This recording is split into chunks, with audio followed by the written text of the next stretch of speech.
Welcome to the Movie Madhouse. I'm Rob. I'm Jason. And we're Jamesless for a minute. I don't know where he is. Yeah. And we got a bone to pick with him anyways. Yes, because this topic. Yeah. I put down top 10 films on streaming services. Yeah. Well, because first off, we gave him the assignment after last week's episode. And it wasn't until I egged him on yesterday morning. Hey, James, where's the topic? And then he throws us some sort of roughly vague topic about streaming originals or streaming films, which I took as streaming originals or first-time watches on streaming. I think that's what he had in mind, but it is kind of vague, and I apparently had no idea. So, yeah, I just picked my favorite ones to watch on streaming. Which is fine. Yeah. That's fine. This is James's fault for the confusion. So these lists probably won't make sense amongst each other. But who cares, really? Right? Yeah, honestly. It's a list. There's worse things to worry about. And I had fun making this one because there's a lot of movies in the research. Dude, I had an amazing 3 minutes making this list. Well, yeah, I get it. Oh, look who decided to join us. Yeah. Sorry. No. Now I see why you don't come to the studio anymore. You're not on time. That's a well-established fact. You're not on time for the topic that you threw at the last possible minute. Rob was so confused. Yeah. And I apologize. Well, it wasn't meant to confuse anybody. I don't know what you intended, but I know what it did. So these lists aren't going to make sense amongst each other. Who gives a crap? Yep. You know what? Who gives a shit? There we go. Why am I censoring myself? No doubt. Why am I starting that now? Right? Mike would almost be accurate. Yellowstone, that is all. That is one of the best shows on streaming. Unfortunately, it's a show. I know. Yeah. It is so good. An entirely different list. Yeah. Because there have been so many. I wanted to throw a few shows as honorable mentions. Okay, you know what then? Next show, why don't we do top 10 original streaming shows? Yeah. I like it. That's going to be a tough list too. Yeah. Kenny said Quentin Tarantino just said himself that he doesn't know what a movie means anymore and needs to wait before his next one as the definition is yet to be seen. Yeah. Well, he also says like the 70s is the best and right now in the 80s are the worst. Well, yeah, it's true because if you look at some of the shows that are out, like look at any of the Disney Plus stuff, it's literally like a 6-hour movie broken into 6 episodes. Yep. Nope. And Greg's here. How's it going? Greg. It's going good. Oh, what can he say? Like it is something in a theater streaming service. Yeah, it's the whole Scorsese thing. It is. Yeah, that's the exact vibe I got off Tarantino's comments. Yeah, exact same thing. And that hurts because he's one of my favorite filmmakers. But he makes a slight point, but that's his opinion. True. That's fine. It doesn't mean anything in the long run. But like, what is it? Who watched it and where? Like, a film is a film. To me, yeah. Even direct-to-videos from the 80s were films. Exactly. They were crappy films, but they were still films. Hey, there were some nuggets of gold in there. There were some nuggets of gold. Greg Cult says, films aside. Turning Red top movie. I haven't seen Turning Red. Turning Red top movie. Turning Red. Oh, Turning Red. Okay. I have not seen that. And Greg said, Jason, I thought you didn't like any directors not called Kevin Smith. Oh no, I like multiple directors. Just my favorites are Kevin, Tarantino. Spielberg hasn't done me wrong, I don't think. That kind of thing. So, well, let's see what these lists are like. Let's go to number 10. All right, Jason, what's your number 10 streaming movie? Maybe original. Okay, so mine, my interpretation ended up being just original streaming flicks. So from any streaming service, they are streaming originals. Okay, that's where my list wound up. At the most basic level. Basically, yes. Yeah. So my number 10 is Always Be My Maybe from 2019 on Netflix. That one's pretty funny. It's a great, just traditional rom-com, but just with a nice spice of a little bit something different. You know, it had the different stereotypes because of the Asian aspect to it, and Keanu Reeves is just he's phenomenal in it. Yeah, he's just so great. Oh, what did Greg say? I should give you all props. Good, knowledgeable movie guys. We'll take that. Thanks. Yeah. Greg. Thank you. Put that on a t-shirt. Oh, I like that idea too. Yeah. So yeah, Always Be My Maybe. I That's like my that. It's a fun little rom-com. It'll make you smile. All right. And then James, what would be your number 10? My number 10. Have you guys seen Antebellum? No. Nope. No. Okay. Do you know what it's about? Horror movie. In a sense, it was a thriller, and they kind of spoil it in that it's like a woman gets kidnapped, and you think by the trailer she gets taken back in time to like a slave plantation. Oh, okay. But in the movie, like a famous motivational speaker, she gets kidnapped and she gets taken and wakes up, and she's on a slave plantation, and she has to basically play the part of a slave. And there's all these people around that are either the slave owners or Confederate army, and there's other people there. And so your number 10 is Antebellum. No, it's like Antebellum, because Antebellum I saw first on Blu-ray. James, you should know Rob does have a time schedule tonight. Okay, sorry. That was funny. Okay, sorry. I'll just go with the stars and the spaceships and stuff. Yeah, no, it's nothing like that. It's Green Mile. So, okay. Go ahead, James. My number 10 is a movie from this year called Alice. Alice. Don't know that. There's a woman living as a slave on a plantation. This one, and I'll name the streaming service as I go. This one's courtesy of Google Play. And okay, I didn't know Google Play had their own original material. Well, there's movies that debut on Google Play, and they also debut on like Apple TV /iTunes, and yeah. Okay. Yeah, I think that came up with a couple of mine. Kenny said, "Is this fresh?" And then he said, "Oh, never mind, my bad, dude. We're always fresh." Okay. Ish. Woman, she's a slave on a plantation, and she's tormented by the slave owner, played by Johnny Lee Miller. And at some point, she manages to escape, and she's running off into the woods. Well, she runs through the woods and stumbles onto a busy highway. Okay. And this nearly gets run over by this truck, and the truck stops in time, gets out, and it's the truck driver, played by Common, and rescues her. And as they're driving away, finds out that she was a slave on a plantation, and it's actually the 1970s, not the 1800s, like she believes. Oh, dang. So this one ends up being, he's helping her adjust to society, while the plantation, all the slaves living on the plantation, as far as they know, going back even generations, that the Emancipation Proclamation never happened. It's the 1800s, and they're all still slaves because they're so isolated and no one ever gets out. They wouldn't know anything else, but she got out and she has to adjust to modern day. It's like that Japanese soldier on the island for centuries or decades. Yeah, didn't know the war ended. Yeah, okay. I like that. Yeah. Oh, and I get it now. Okay, Fresh is Hulu. Fresh is a show. Oh, and I've been told to watch it, and I have not watched it yet. Thank you, Kenny. I don't know that one. Yes, I think it's either on Netflix or Amazon Prime, because I have seen it and I can watch it. And those are the two big ones I have, other than Disney Plus. I haven't heard of that one. Oh no, it's on Disney Plus, Hulu. Is that the reboot of Fresh Prince of Bel-Air? I don't think so. It's a film on Hulu. Yeah. Oh, okay. Okay. Well, my number 10, because I thought it was just movies we love to watch on streaming services, is The Girl Next Door. because I watched 2 that. weeks in a row. You're referencing that one. Yeah, I watched that like on loop.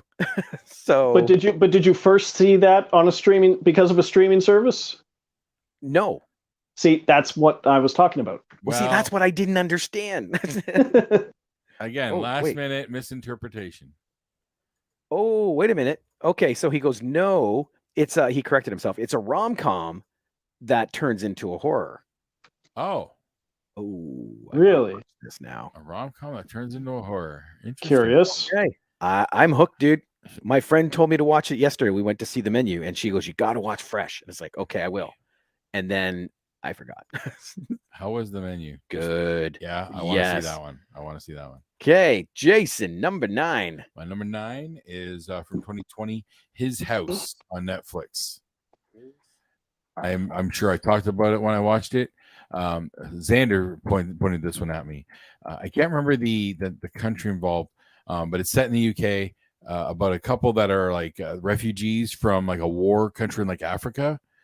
And they came and they lost a daughter along the way. And they refugees in the UK were giving houses. Like they just gave them a house to live in. They had to find a job and all that stuff. And they just gave them a house to live in, kind of like a welfare program.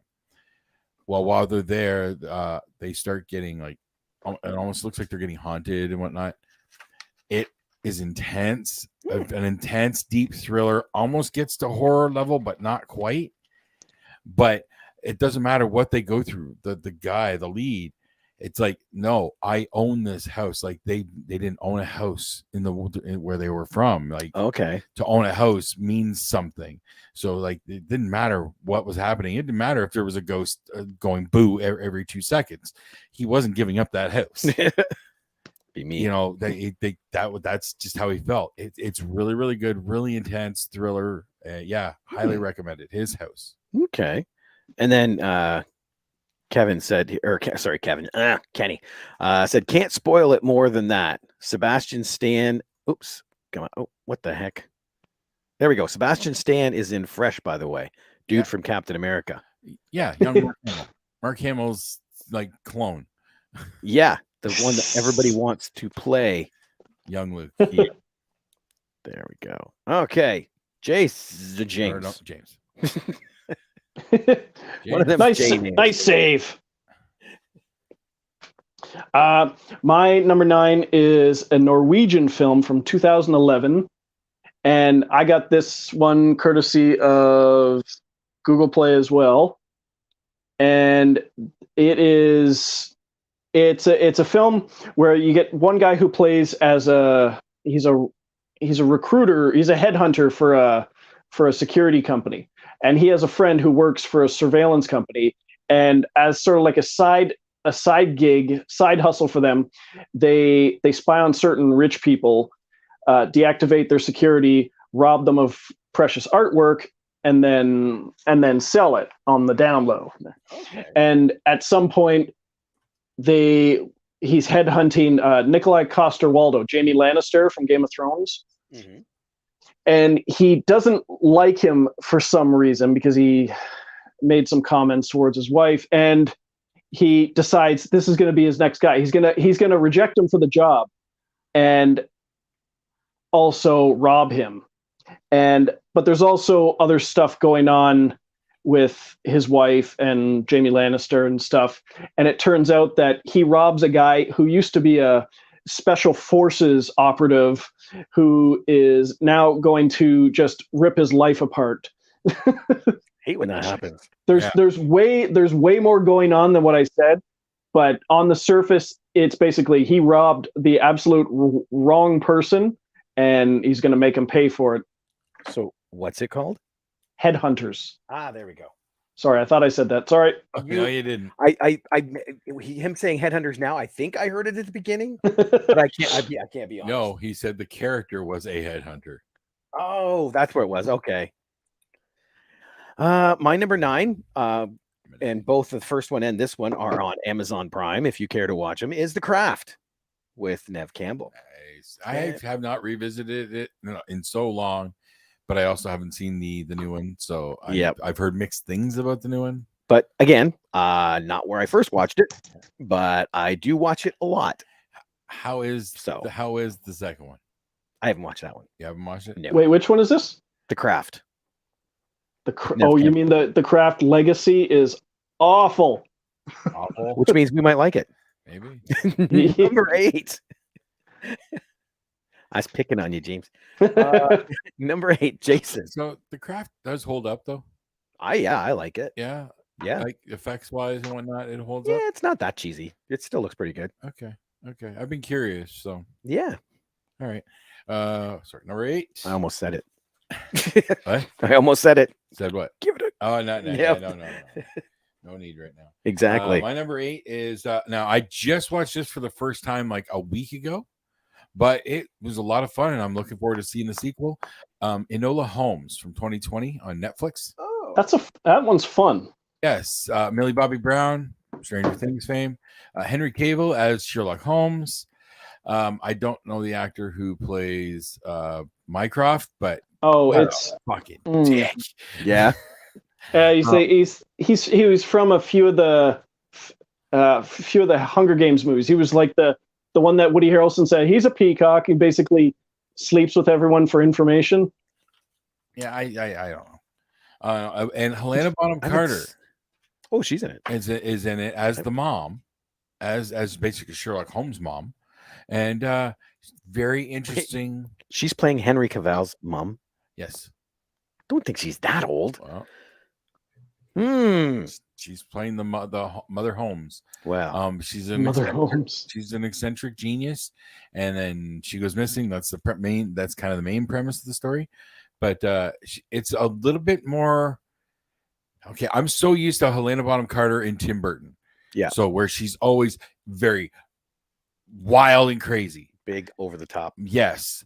More subdued in this. A little more subdued, a little bit of that crazy, but just a lot more down to earth and normal. And I liked it a lot. But the whole film was just a lot of fun. Cavill was great. And there's a sequel that just came out a couple weeks ago that's been really popular, and I'm looking forward to seeing it. There we go. I haven't watched it yet, so I recommend it. A lot of fun. All right. James, number 8. My number 8's from 2017.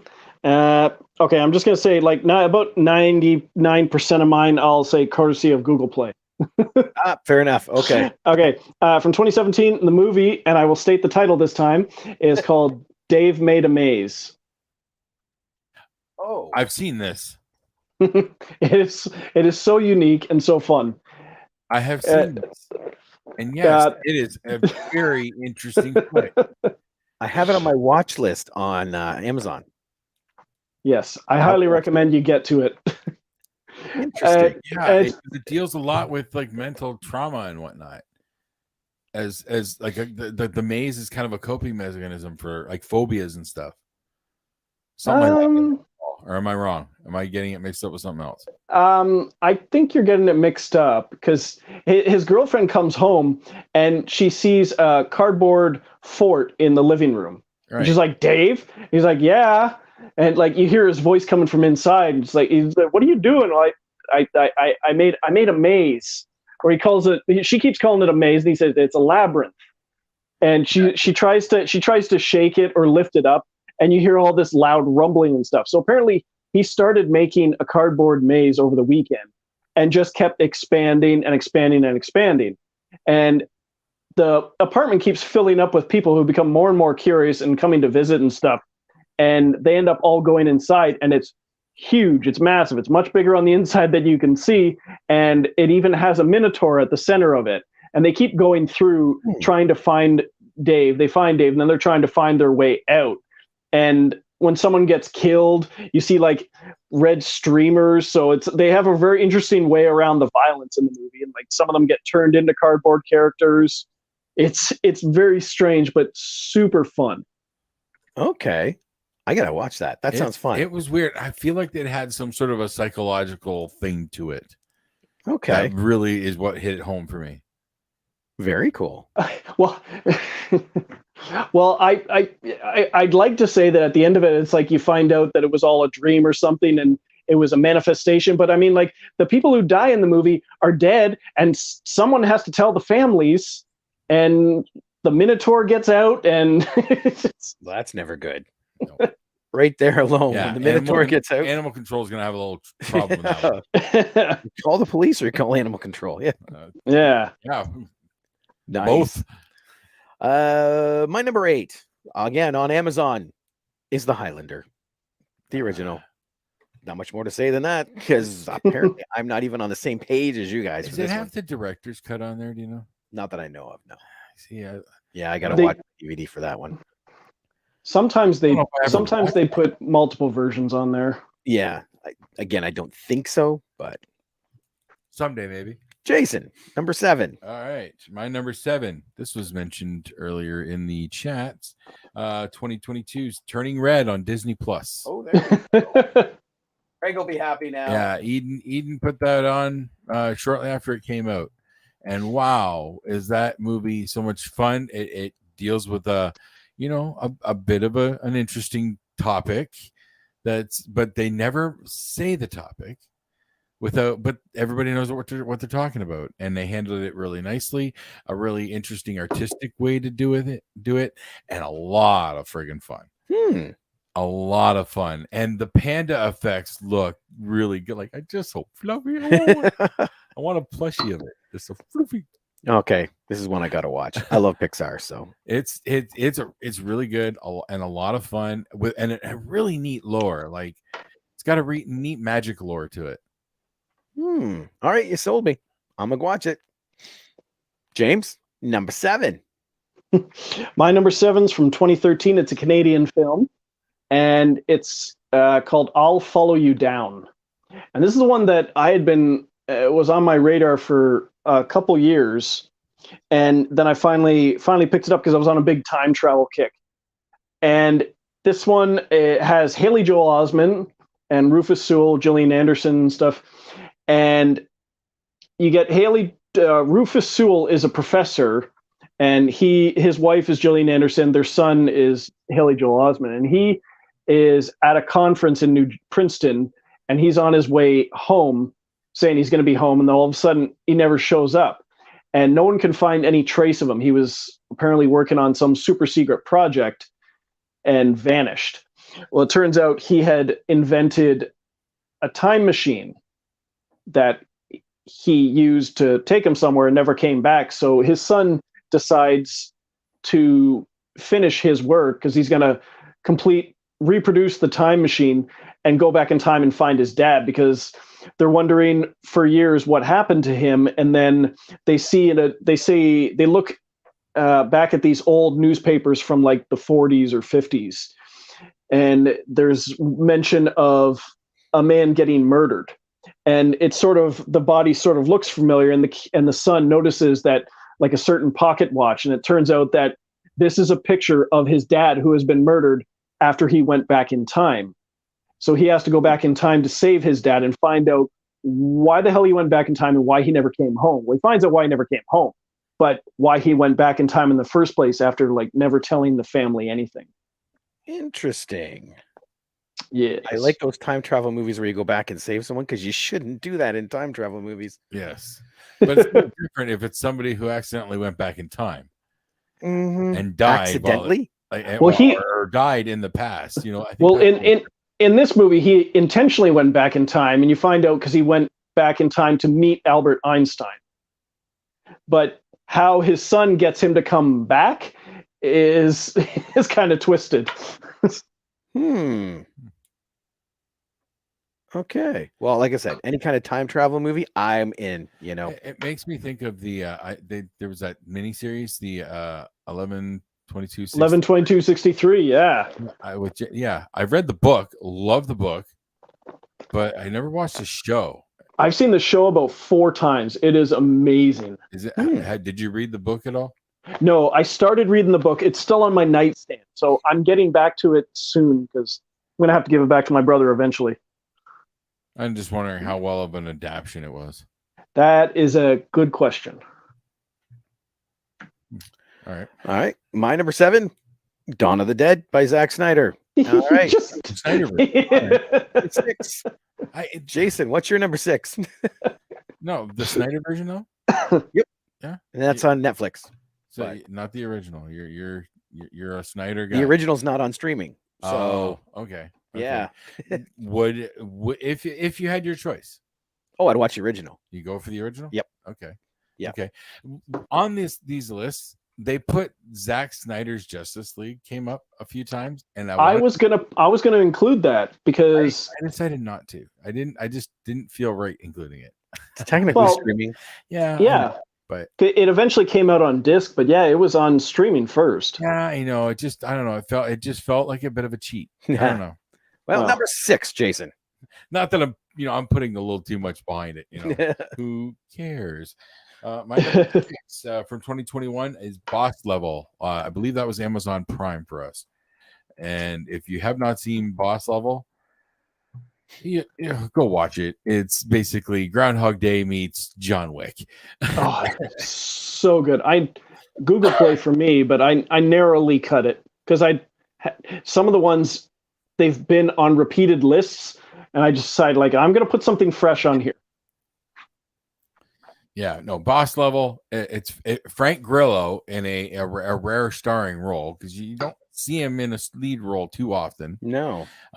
This and when I think a couple of the Purge movies is all I know.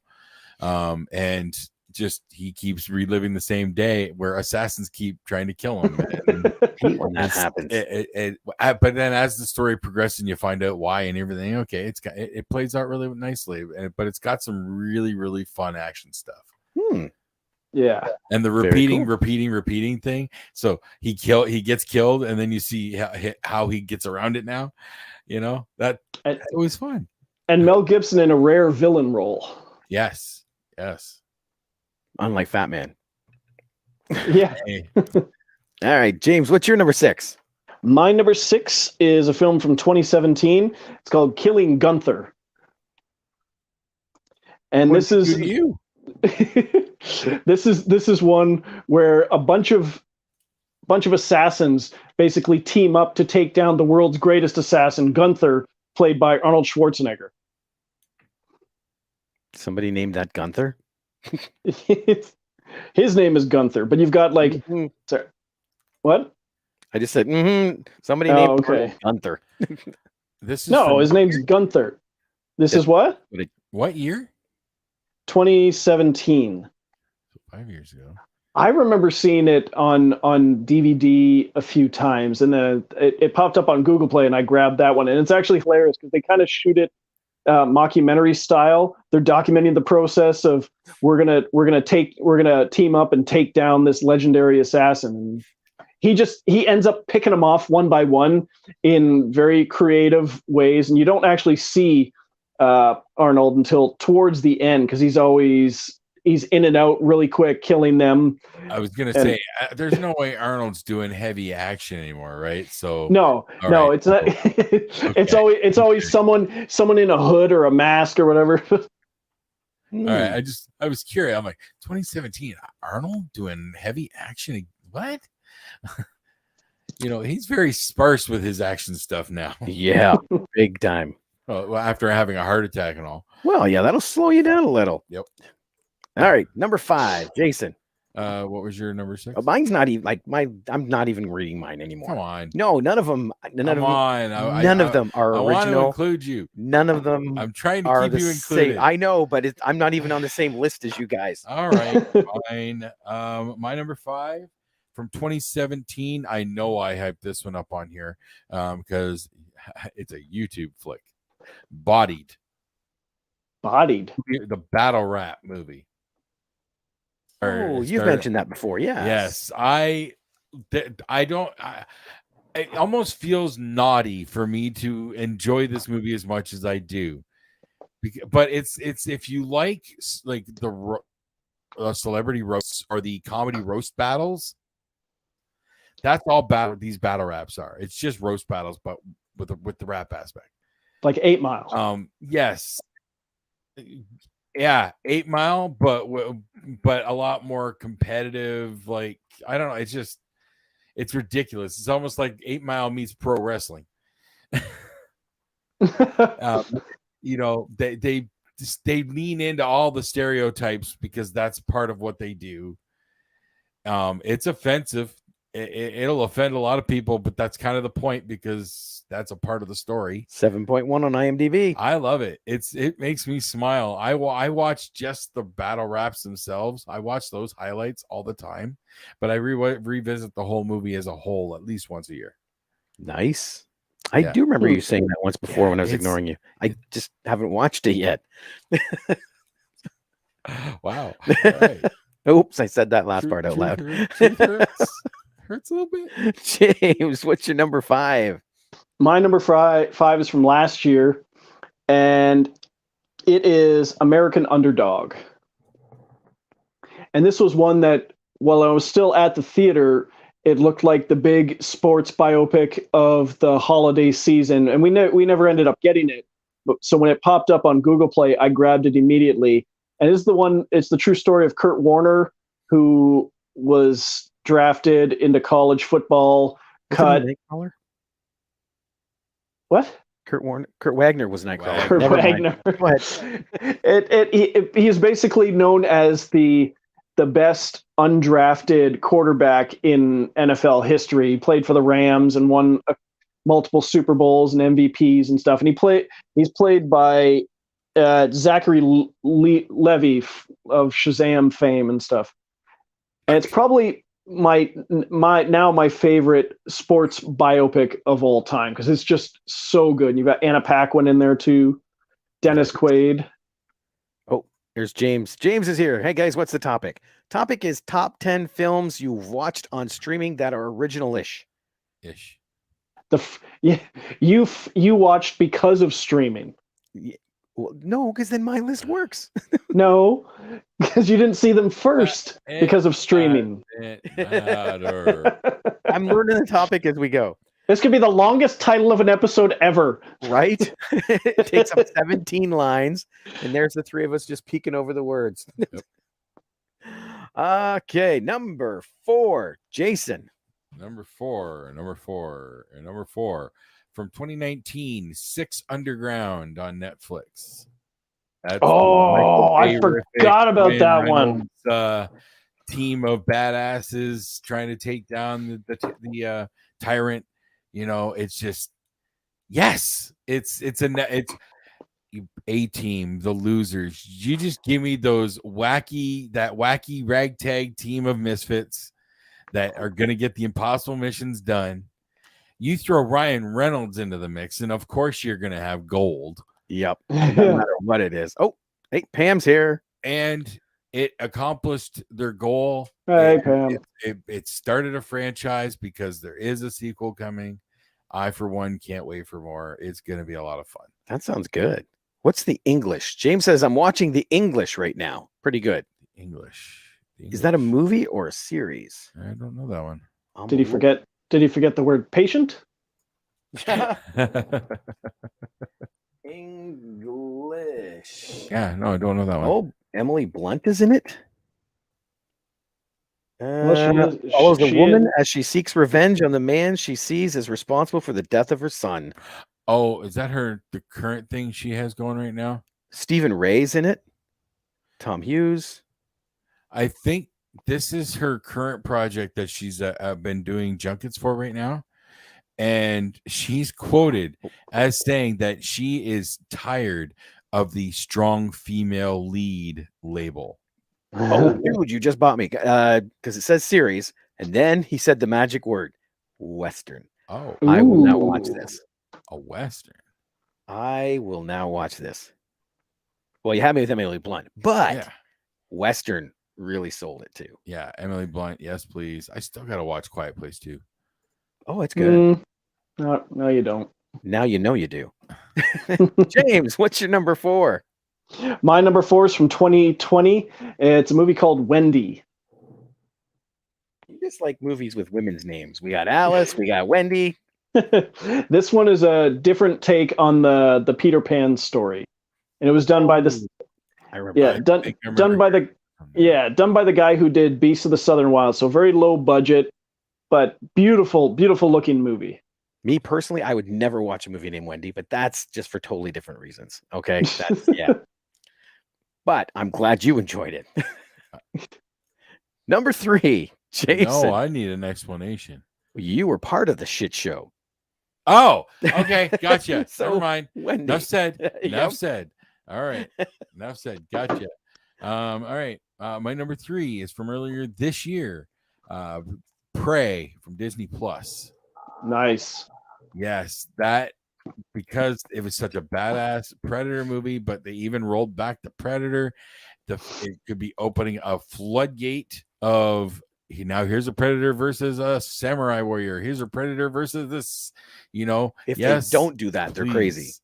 Yes, please. Give me a Predator in like Al Capone mobster days. Yes. Come on. Yep. I want it all. And That would then be awesome. and then give us a future one. Give us like a Predator meets like cyberpunk future. 2055. Yeah. Oh, dude, I could get behind that too. There we go. They kind of did that with Predator 2 because it was set in the future at the time. Yeah, but we had evolved that far. Like, I want to see if our technology starts to catch up to theirs. Right. Now, outside of the suit that they delivered in that last Predator movie, okay. Outside of that, Yeah. Well, James agrees with you. The Prey was good. And hey, Pam says, yes, Prey. Now you got some cool points, Jason. Thanks, man.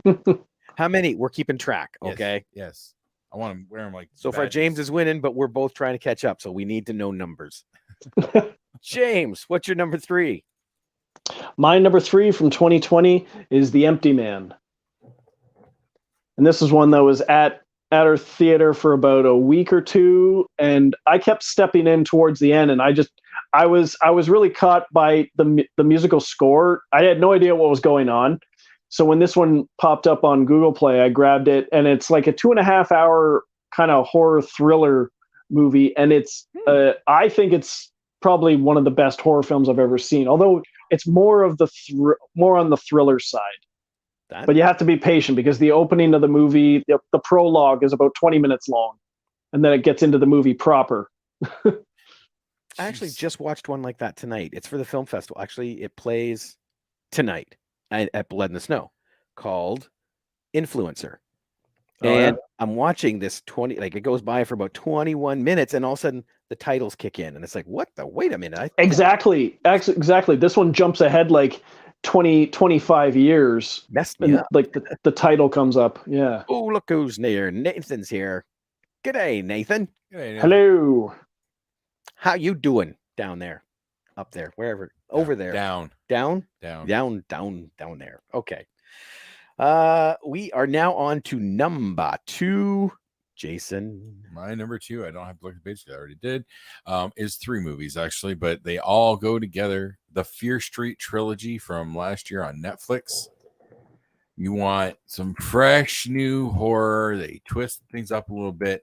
The characters or the actors carrying over between the different time films, the overall arc, it just worked. And had one of the most gruesome kills I have experienced in a horror film in quite some time. Really?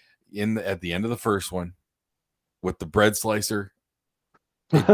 Why I didn't see it coming, because the whole film up to that point hadn't gone to that level of gore. See, that's impressive. That is very impressive. A kill that you weren't expecting. Yeah, like I wasn't expecting them to show it.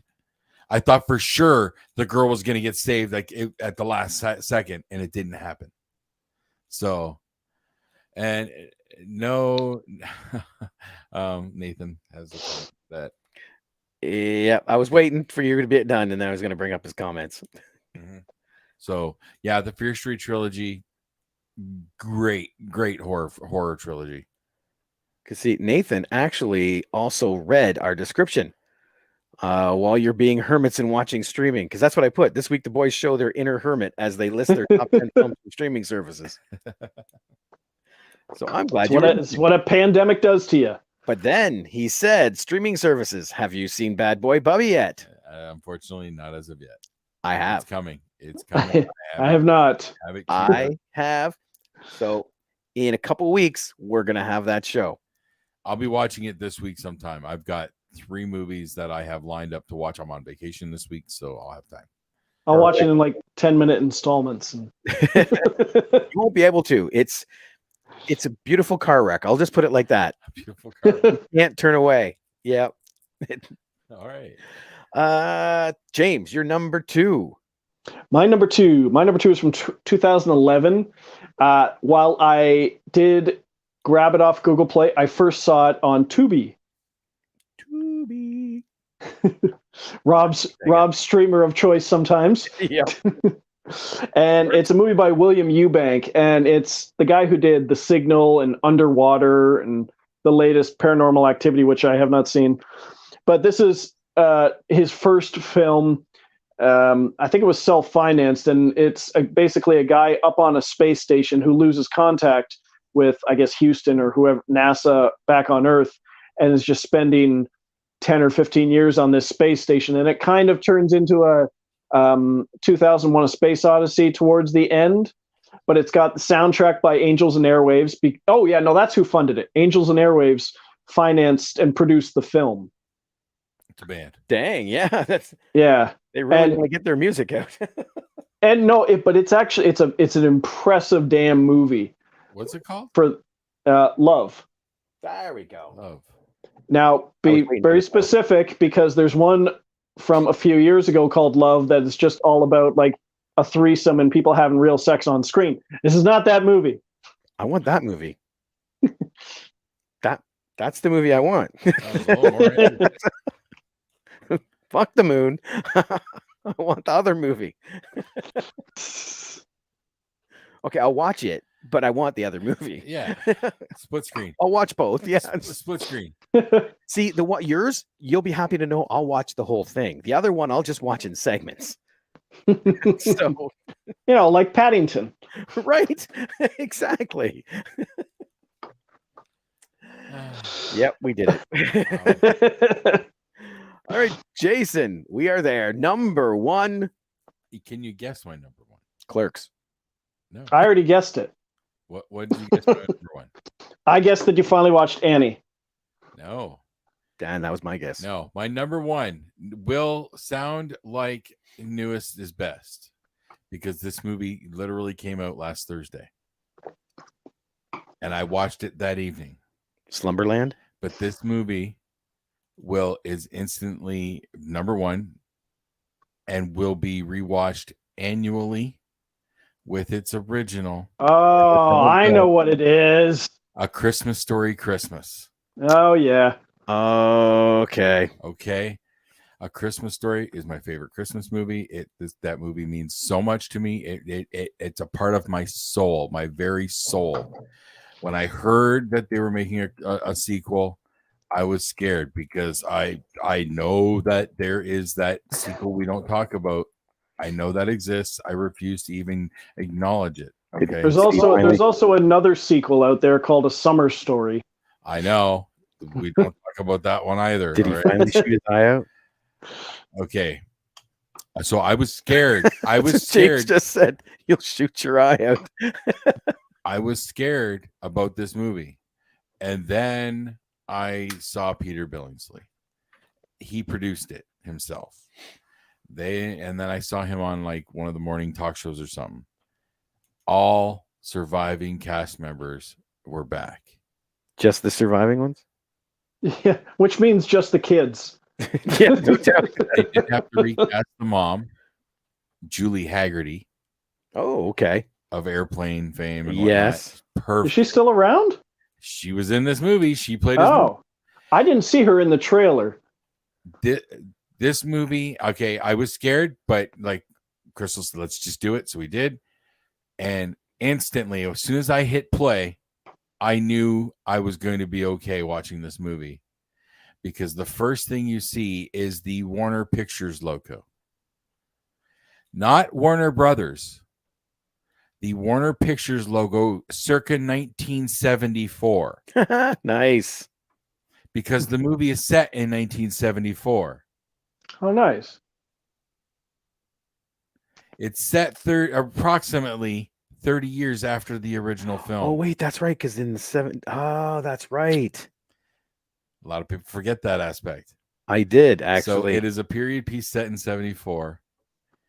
and everything that they delivered is like 100% grand slam home run. My feelings about Top Gun Maverick and how it's the greatest sequel ever made. Yep. This goes on the same shelf. Oh, Really? Right next to it. Tom Cruise would not be happy to hear that. Right next to it. No, but I'm telling Tom. Tom Cruise and Peter Billingsley deserve to sit next to each other on this show. I'm telling Tom. I don't care. Yep. Telling him. This movie is magical. It's fantastic. If you like the original, you're going to like this one. It will tear your heart out at a certain point, but if you know anything, you're going to see it coming. It's predictable. There are certain things that you're just going to know are going to happen. Oh, that's the friggin' movie. Okay. Two questions. You said all the surviving cast members came back? Yes. Does that include Scott Farkas and Toady? I'm not saying anything more. I'm just saying that yes. You gotta watch I said it. yes. I said yes. Oh. Okay. I'm not going to say anymore, but yes. I said yes. You literally. Because I can't honestly remember looking up to see what the Toady guy looks like now. I'm just saying yes. Okay. He said yes. All surviving cast members were there. Unless the guy who plays Toady died. I don't know. I don't know for sure. They had somebody there. I don't know who that was, but okay. I was gonna say you would know for sure if he died if he was talking. No, I don't know if it was the same dude. Oh, but gotcha. It was somebody as that character. That's the only one because his spot is small. It's very quick. I was picturing some zombie dude, and you're like, no, I think he died, but I'm not sure. But like, there's a whole Chekhov gun situation with a certain part that, like, I called it. I even explained what Chekhov's gun was to Crystal. Okay, I said this is gonna happen. That's called a Chekhov's gun scenario, and then blah blah blah blah. As like tears are still streaming down my cheeks, and yeah. See, I'm picturing some guy going, "Hey, Toady, come on, let's stick our tongue to the pole." And it comes right off, like it's not a zombie flick. No. Damn, but almost A Christmas Story Christmas, home run, grand slam. I love the movie. The Christmas Story double bill will be an annual tradition for me, guaranteed. Have tissues on standby because it's gonna get you. It's gonna get you hard. There we go. All right, James, you get to finish this off. Like how I said that. What's your number one? Wow. My number one by a long shot. In the gutter tonight. Now I am. My number one by a long shot is from 2018. It's called Under the Silver Lake. And it's done by it was the guy David Robert Mitchell's follow-up to It Follows. I thought it was the sequel to Under the Cherry Moon. No, I don't know what that is. That's a Prince movie. Oh, just a minute. Time out. Okay, you're allowed back. It's a Prince movie. How can you not know that? Prince made a movie. Prince made a couple movies. He did. Purple Rain. I know Purple Rain. Graffiti Bridge. Didn't know that one. It's a sequel to Purple Rain. Never heard of it. Under Cherry Moon. Nope. Oh my god. Why weren't these on your list, Rob? What? They're not on streaming services. It didn't stop you the other 9. Maybe that's why I haven't heard of them. Under the Silver Lake. I recognize the title. You said it's a sequel to It Follows? No, it was the director's follow-up. Oh, gotcha. Okay. And I would have probably didn't get the same amount of recognition. But it is so weird, but so interesting. You got Andrew Garfield as the star of it, and he's sort of very much a slacker who always falls behind on his rent, doesn't go to work, but falls in love with one of the girls who has moved into his apartment complex. And they meet up, they hang out in her apartment one night, and then the next day she disappears. So he decides to go on a quest to try and find her. A quest? And he's going all over LA.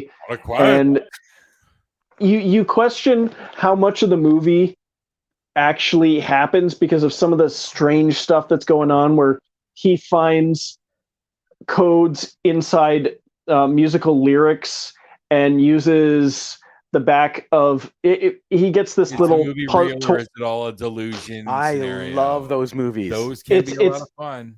It rides the line right down the middle, because you're like, well, he gets this little puzzle toy out of a cereal box that he's told about and uses it and goes back to issue 1 of GamePro magazine to like this Mario map, and with that he finds coordinates to this underground bomb shelter, and you're just like, how is he do? But it is so good. I love stuff like that. Beautiful Mind, The Joker, things like that make you question what you're actually seeing. Oh, you are very much going to question half of what you see in this movie. I question half of what you suggest to me. So this should be odd. Yes, I agree. Got a few honorable mentions. Just want to throw out there. Okay, fire away. One, It Follows. That didn't even come up. It Follows was an awesome new horror movie, and that was a Netflix original, I think, when it first came out. So no, it had a theatrical release that kept building and building. I first heard about it on Netflix. So that's cool. It's on all of them. The very first movie that I think I ever saw that I know I would qualify as an original streaming film was The Big Sick. Starring Kumail Nanjiani, loosely based on him and his wife. But if it's so good, why didn't it make your top 10? That was in theaters too.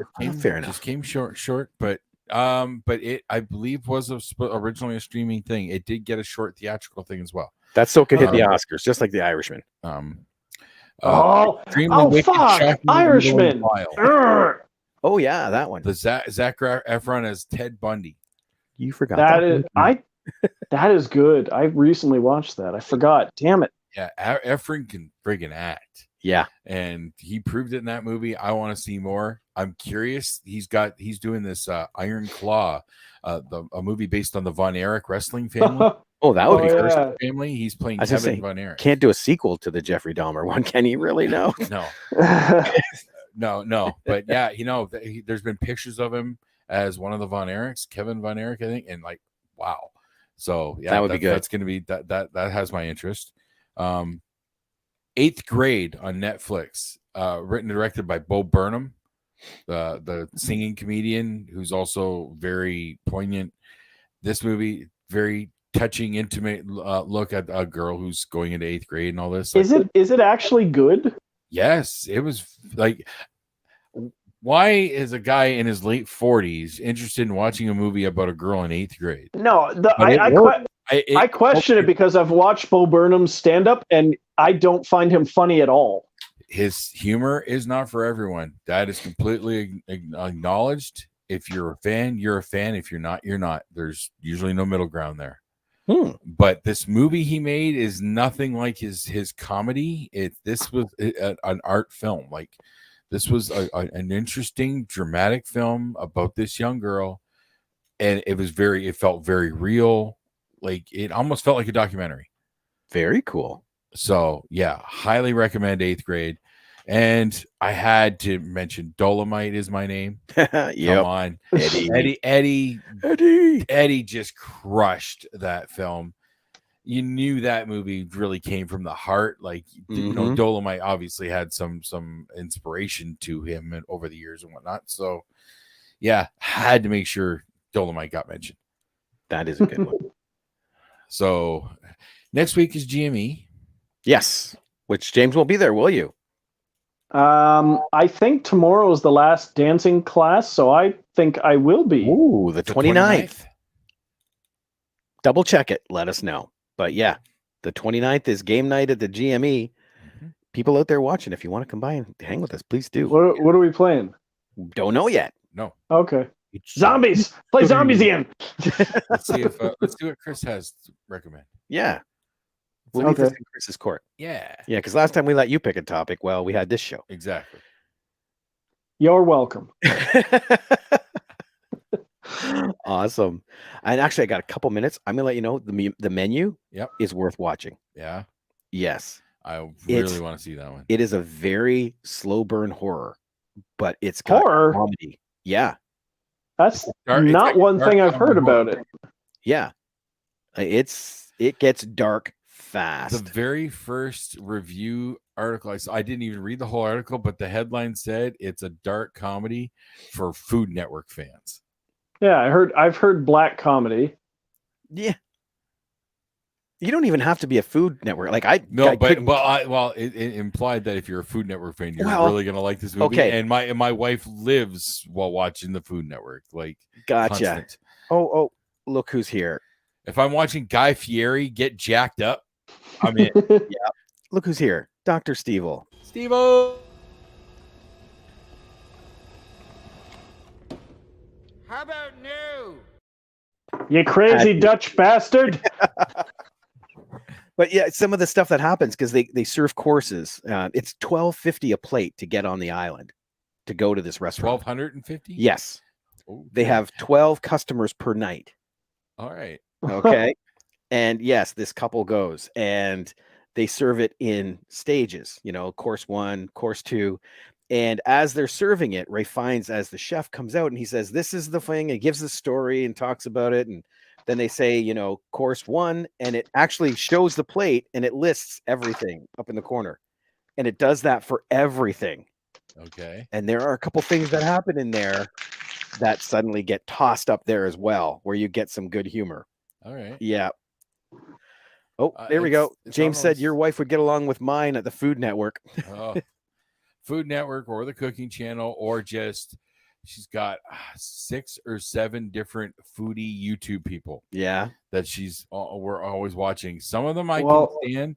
There's a couple that are so annoying. Gotcha. Eh. Well, with the menu, I don't think it would have gone off as well if anybody other than Ray Fiennes had played the chef. Yeah. You guys should watch Burnt then with Bradley Cooper. That one just got thrown at me, I think, on some other YouTube list or something I was watching the other day. Came up and I hadn't heard about that one. Insanely well written movie about a 5-star restaurant. He's like a Gordon Ramsay turned to 11 kind of situation, right? Oh yeah. That's kind of what the gist I got from what I saw there. Yeah. Yeah, I think I would like it. I feel like I like this the sprinkling in some food stuff right here. Like Chef was really, really good. Oh, John that makes you Favreau so food truck. hungry. You know? Yeah. So, yeah. I think I need to check that one out. Alrighty. Well, in that case, I guess that wraps it up for All right. another week at the Movie Madhouse. I'm Rob. I'm James, who will never get to pick a topic again. That's why he did it. Jason. We'll see y'all later. Bye. Toodles.